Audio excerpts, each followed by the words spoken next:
L'Afrique de l'Est est parcourue par une grande faille, le Rift. Elle s'étire de Djibouti au Mozambique et au Malawi. Dans ces paysages du Kenya, bien sûr, elle n'est pas apparente. Mais elle a façonné toute la géologie de la région et plus largement de la grande zone montagneuse au centre et au sud-ouest du pays. Avec cette faille sont nés de nombreux lacs qui abritent une faune et une flore très riches. Des 1850 espèces d'oiseaux que l'on trouve en Afrique, le Kenya en possède 1030.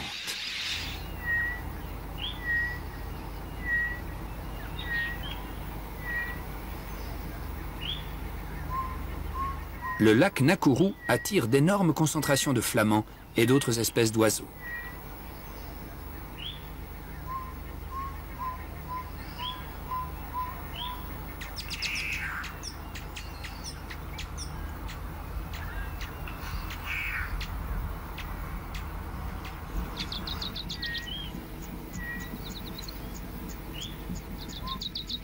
C'est également un sanctuaire pour un animal très menacé, le rhinocéros.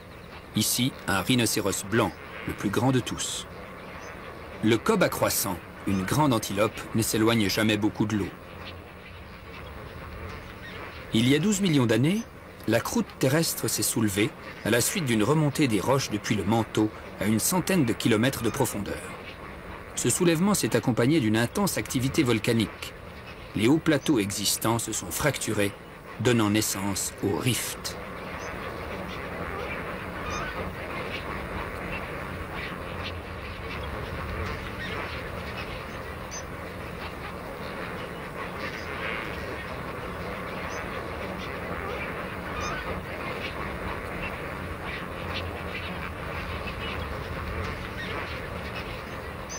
À l'ouest du mont Kenya, s'égrènent les lacs Bogoria, Nakuru, Elementaita et Magadi.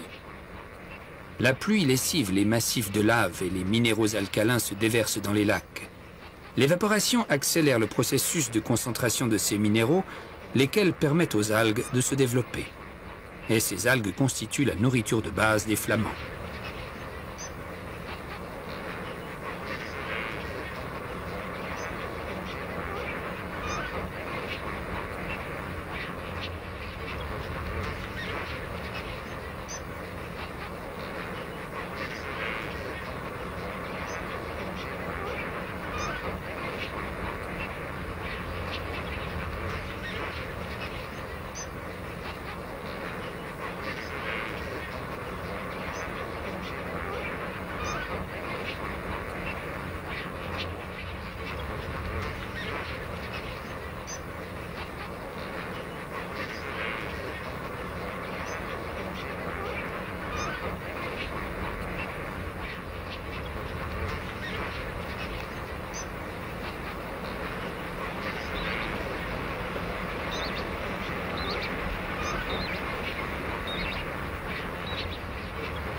Le lac Nakuru abrite en temps normal de 1,5 million à 2 millions d'oiseaux, et parfois beaucoup plus.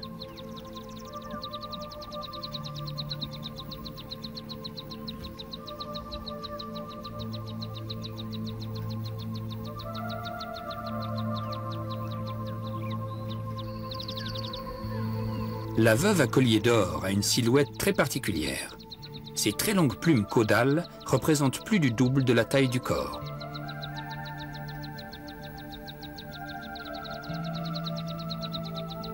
Deux espèces de flamands cohabitent à Nakuru. Le flamand nain, le plus abondant, et le flamand rose, qui est en fait d'un rose beaucoup plus clair ou même blanc. Il est aussi plus grand.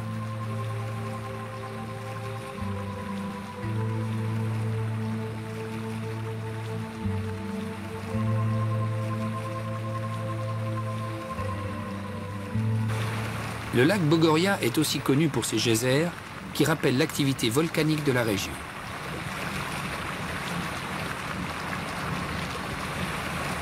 Le grand cormoran forme des colonies de plusieurs centaines de couples, mais il se nourrit généralement en solitaire.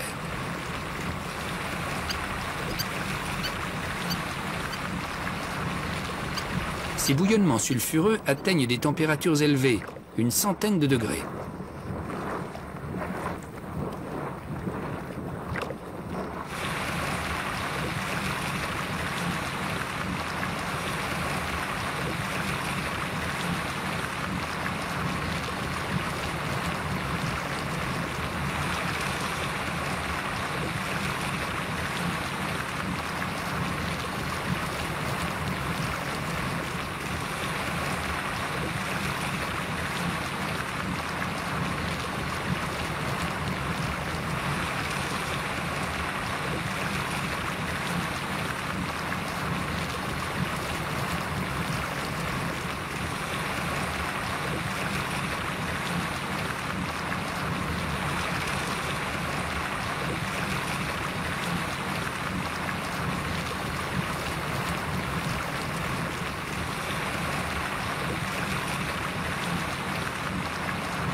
Le Kenya est situé de part et d'autre de l'équateur.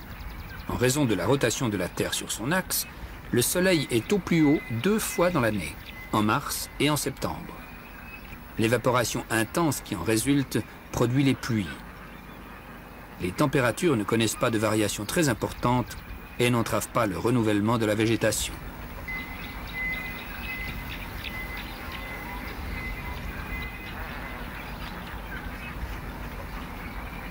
La physiologie alimentaire des flamands est assez particulière. Ils ne peuvent pas ingurgiter le sel qui serait mortel pour eux. Mais leur bec possède des lamelles, dont les interstices sont suffisamment étroits pour empêcher la nourriture de ressortir. L'eau, par contre, est expulsée à l'aide de la langue. Le flamand nain consomme des algues bleu-vertes microscopiques et des diatomées, une autre sorte d'algues. Le flamand rose privilégie les insectes aquatiques, les crustacés et les mollusques.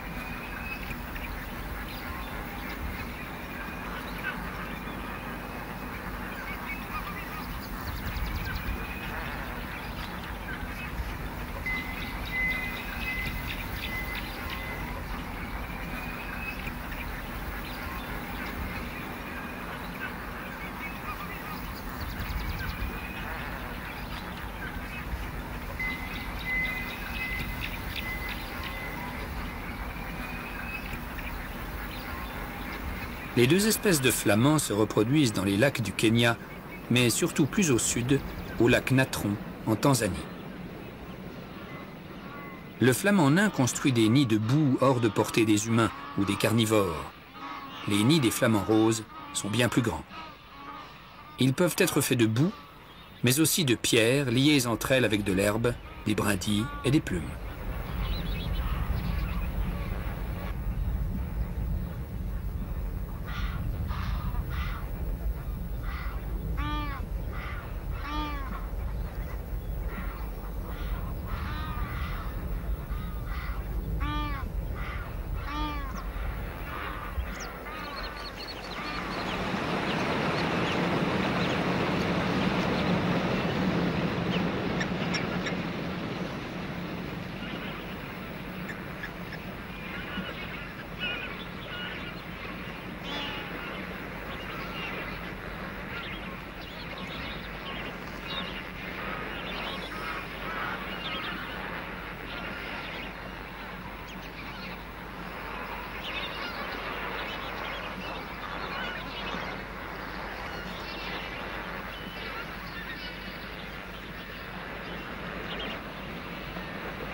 Voici un hôte familier des zones aquatiques et marécageuses, la grue couronnée.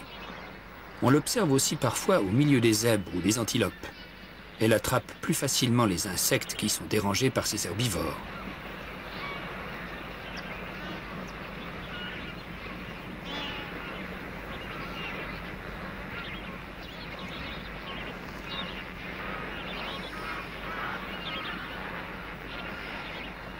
Le pélican gris est l'une des deux espèces de pélicans avec le pélican blanc.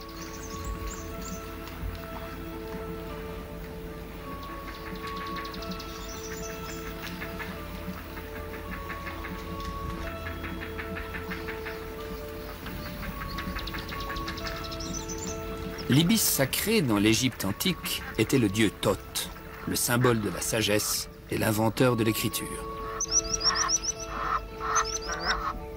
L'oie d'Égypte, contrairement à l'ibis sacré, existe encore en Égypte. C'est aussi un canard très répandu dans les milieux tropicaux.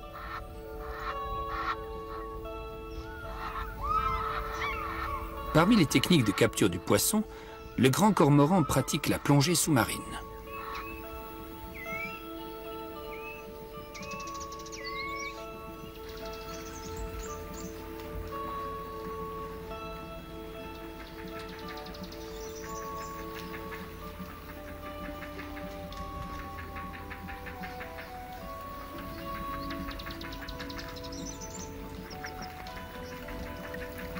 L'aigle pêcheur passe la plus grande partie de la journée sur un perchoir à surveiller le lac.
Il y a parfois des voleurs, comme cette mouette à tête grise.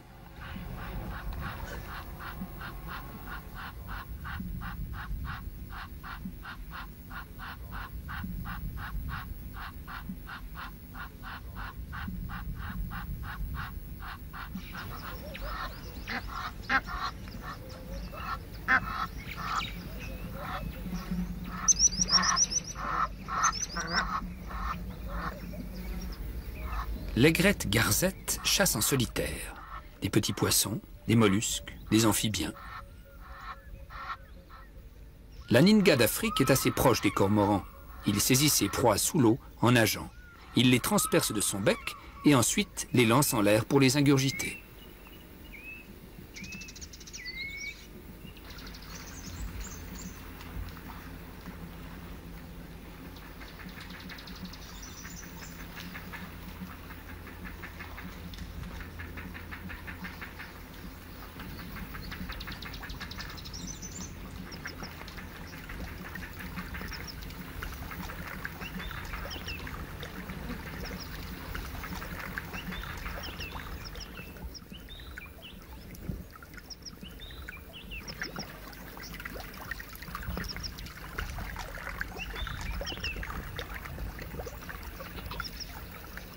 Les martins pêcheurs pie pratiquent le vol stationnaire, puis se laissent tomber dans l'eau.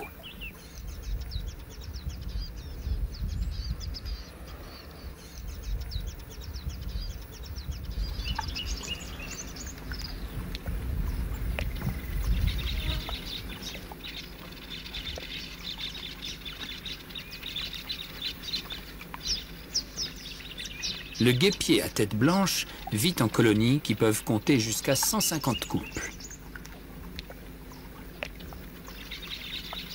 Avec près de 2 mètres d'envergure, l'aigle pêcheur figure honorablement parmi les grands rapaces. Bien sûr, les tourneaux superbes est d'un gabarit nettement inférieur, avec ses 18 cm de long, mais son plumage aux reflets métalliques le rend très attrayant. De son vol puissant, l'aigle pêcheur patrouille sur son territoire. Outre les poissons, il peut s'en prendre aux flamands, des 2 espèces, à d'autres échassiers, aux canards, aux lézards et aux tortues. C'est aussi un pirate aérien. Il vole les proies de ses congénères et celles des hérons, des pélicans, des cigognes et même des martins pêcheurs. Mais l'inverse peut également se produire. L'aigle ravisseur, le bien nommé, s'empare de ses prises assez souvent.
Ce type d'attaque, que l'on pourrait appeler une attaque à la cuillère, se pratique sur des proies assez grosses.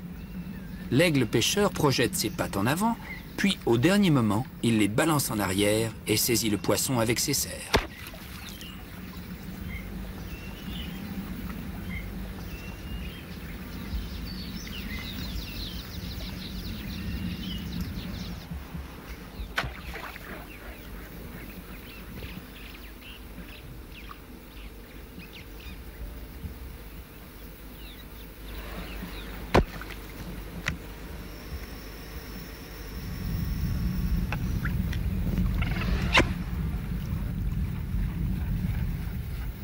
Les nids sont construits sur un arbre ou sur une falaise. Ils peuvent être utilisés plusieurs années de suite.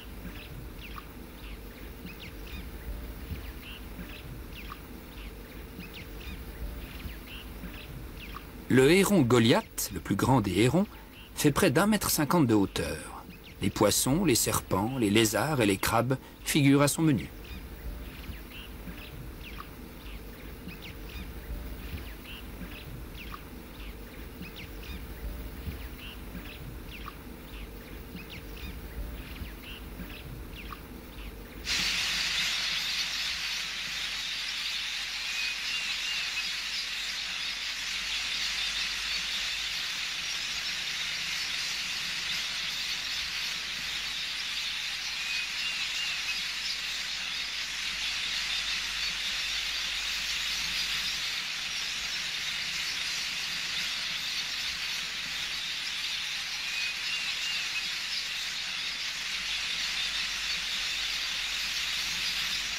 Les acacias bourdonnent d'une vie intense.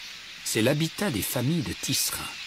Ils se rassemblent en colonies de plusieurs centaines, voire plusieurs milliers d'individus.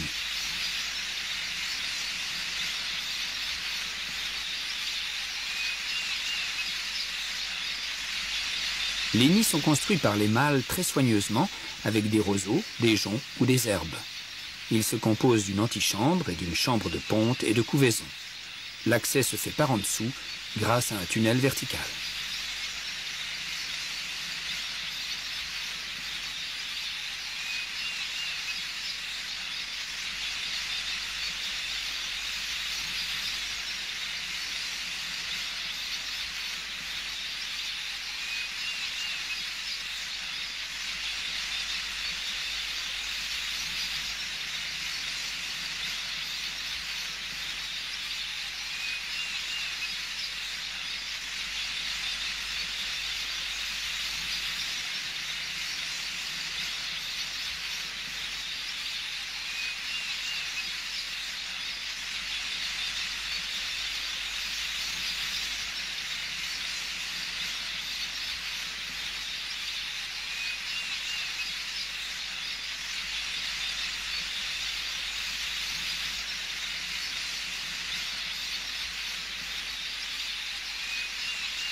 Le dessus du nid est particulièrement élaboré, car il doit protéger de la pluie.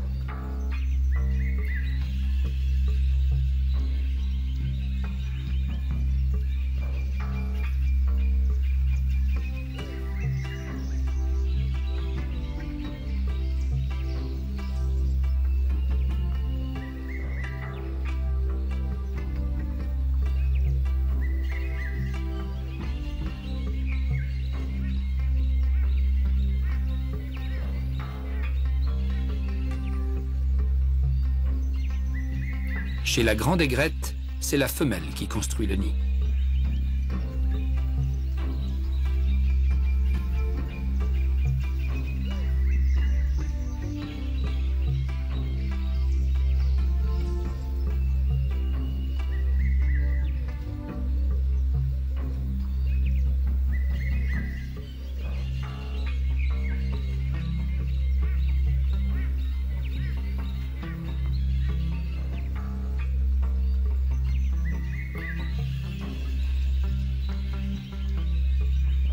Les hérons garde-bœufs et les ibis sacrés partagent sans problème le même habitat.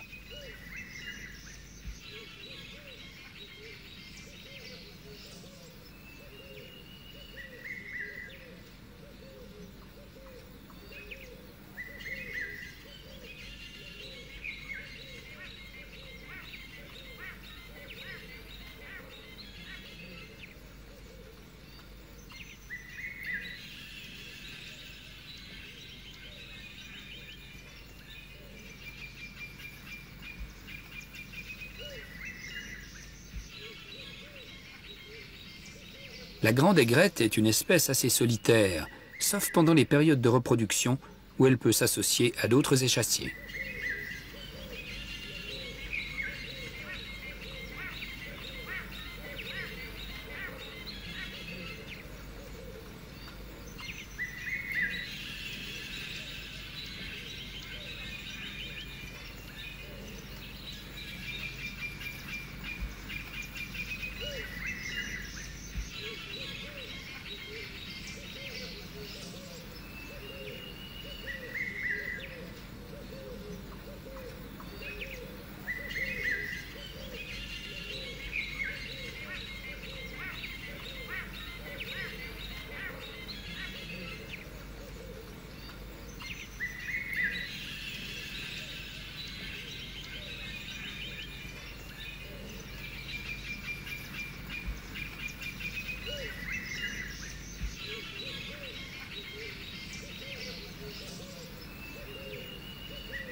Ces falaises témoignent bien du passé géologique tourmenté de l'Afrique de l'Est.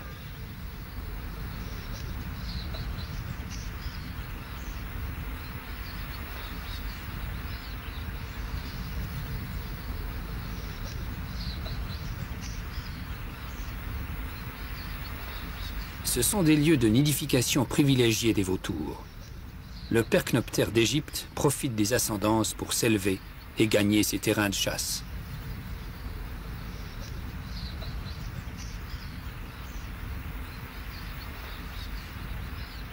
Les falaises, les collines, les plaines et les lacs du Kenya offrent aux oiseaux un environnement particulier auquel ils sont tous très bien adaptés.